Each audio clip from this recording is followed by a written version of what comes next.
Bem-vindo ao curso de cálculo das funções de uma variável real. Eu sou Marcos Paulo e nesse episódio vamos estudar os limites tendendo ao infinito e que resultam em mais ou menos infinito.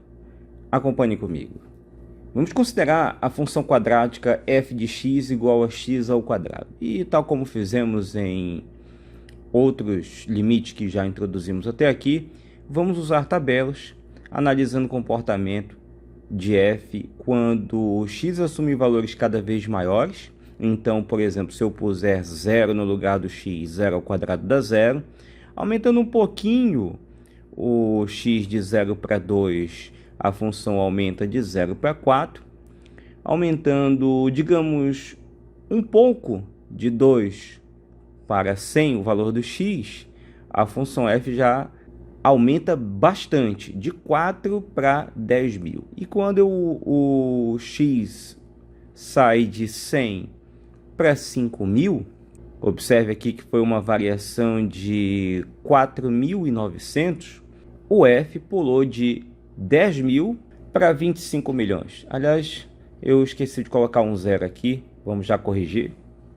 Pronto, e nesse caso o aumento foi de mais de 24 milhões. Então você pode observar que à medida que a gente vai aumentando o valor do x, ou seja, para x cada vez maiores, o que a gente já sabe indica com x tendendo a mais infinito, f também assume valores cada vez maiores e a gente diz que f tende a mais infinito.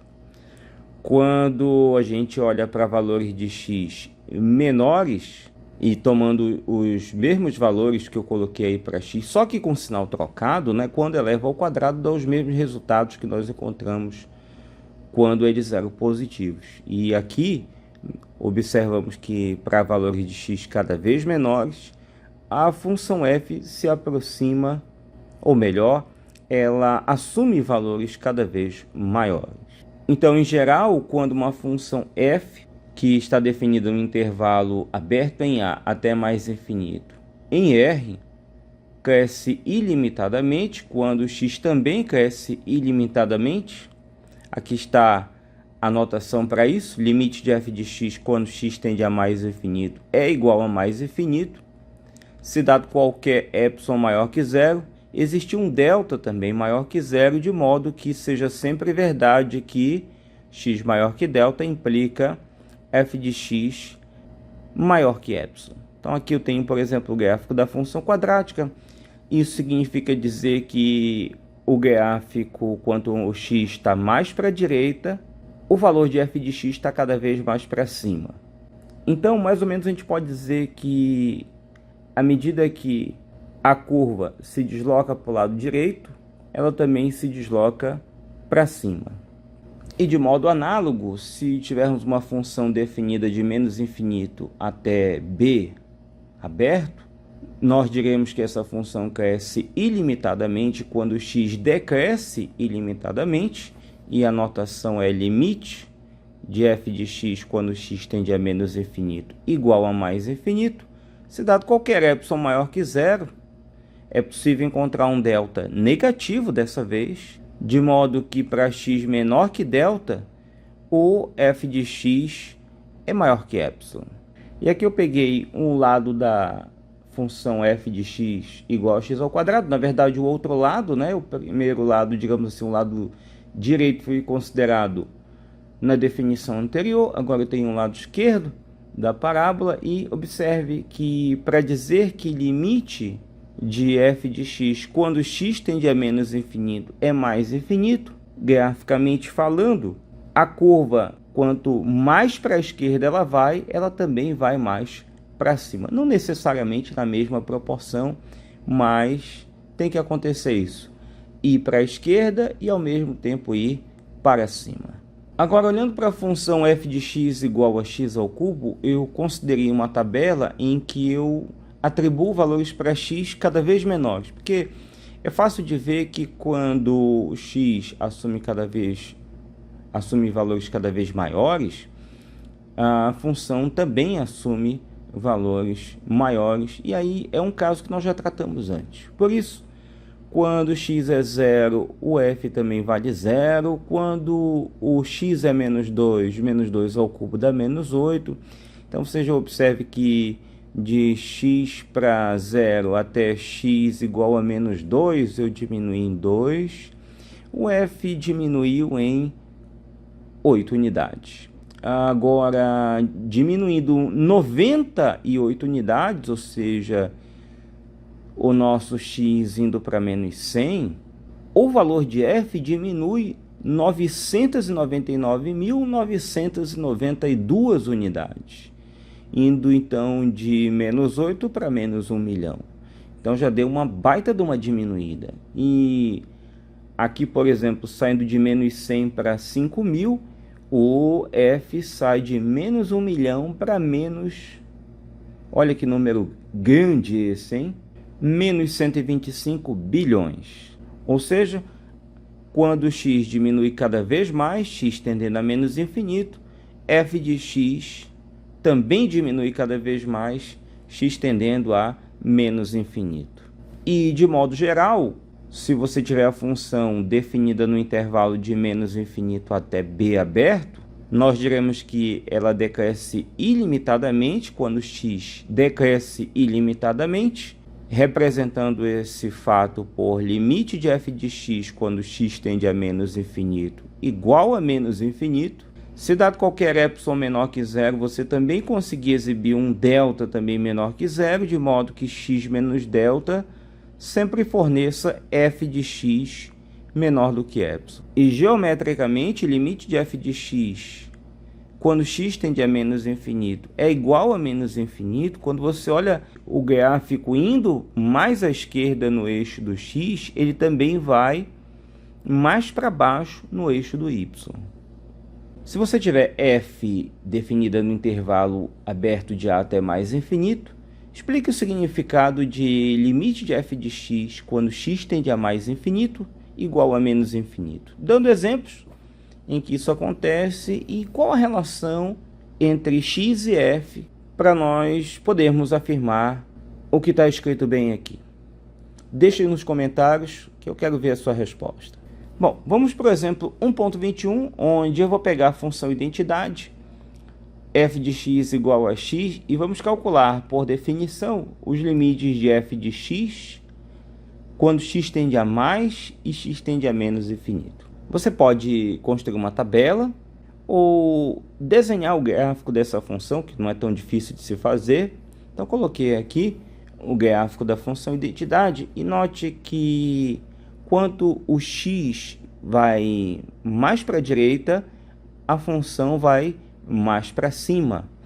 E quando o x vai mais para a esquerda, f de x vai mais para baixo. Então, esse gráfico nos sugere que o limite de f de x é mais infinito quando x tende a mais infinito e o limite de f de x é menos infinito quando x tende a menos infinito.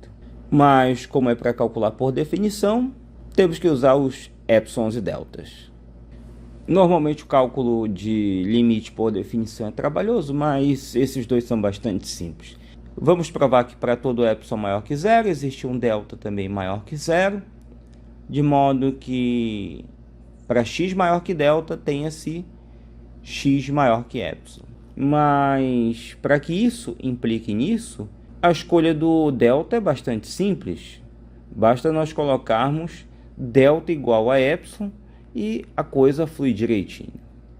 De modo análogo, para concluir que o limite quando x tende a menos infinito é menos infinito, então eu só tenho que mudar aqui de mais infinito, aliás, de maior para menor e ao mesmo tempo também aqui de maior para menor. E novamente, quando você sai daqui para chegar até aqui, basta escolher delta igual a epsilon e, portanto, nosso primeiro limite já está calculado. Aliás, são dois limites. Vamos fazer mais um? Calcular por definição o limite da raiz enésima de x, onde n maior do que ou igual a 2 é um número natural, isso para x tendendo a mais infinito. Eu fiz aqui o gráfico da função raiz quarta de x e note que à medida que o x vai mais para a direita, o gráfico da função vai mais para cima. Ou então, usando uma tabela, de qualquer modo, a gente poderia também confirmar que o limite da raiz enésima de x para x tendendo a mais infinito é mais infinito. E baseado nisso, vamos então provar que para todo epsilon maior que zero, existe um delta também maior que zero, tal que para x maior do que delta, a raiz enésima de x é maior que epsilon. Bom, aqui a passagem desse para esse não é tão óbvia como aconteceu no exemplo precedente, então vou precisar aqui de fazer um rascunho. Vamos pegar aqui a raiz enésima de x, que é maior que epsilon, e lembrar que a raiz enésima pode ser escrita como potência, né? Potência de expoente racional. E fica x elevado a 1 sobre n maior que epsilon, e agora elevando ambos os membros dessa desigualdade a n, nós obtemos x maior que epsilon elevado a n. Pois então, ó, comparando aqui essas duas desigualdades e sabendo que o epsilon é positivo e que o n é maior do que ou igual a 2, então basta escolher um delta igual a epsilon elevado a n. E como esses passos aqui são todos reversíveis, né, são equivalentes, nós concluímos que a raiz enésima de x é mais infinito quando x tende a mais infinito. Como você já deve imaginar, o cálculo de limites por definição é sempre trabalhoso, então eu vou apresentar para você as propriedades operatórias. No item 1 eu tenho uma função f tendendo para mais infinito e uma função g tendendo para mais infinito, sempre quando x tende a mais infinito. E como consequência disso, o limite da soma também tende para mais infinito. No item 2, se o limite da função tende para um número real L e o limite de g de x tende para mais infinito, então o limite da soma é mais infinito, então preserva o mais infinito da função g. No item 3, g tende para menos infinito, então o limite da soma tende para menos infinito. No item 4, o limite de f e o limite de g vão para menos infinito, então o limite da soma também vai para menos infinito. No item 5, f tende para mais infinito, g tende para mais infinito, o limite do produto vai para mais infinito. No item 6, o f tende para menos infinito, g também tende para menos infinito, então o limite do produto vai para mais infinito.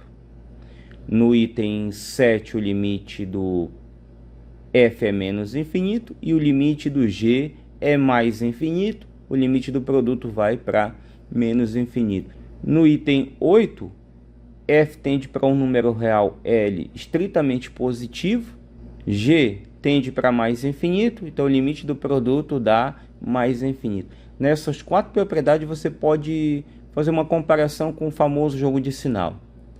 Mais com mais dá mais, menos com menos dá mais, menos com mais dá menos, mais com mais é mais. No item 9, f de x tende para um número real estritamente negativo e g de x tende para mais infinito, o limite do produto dá menos infinito.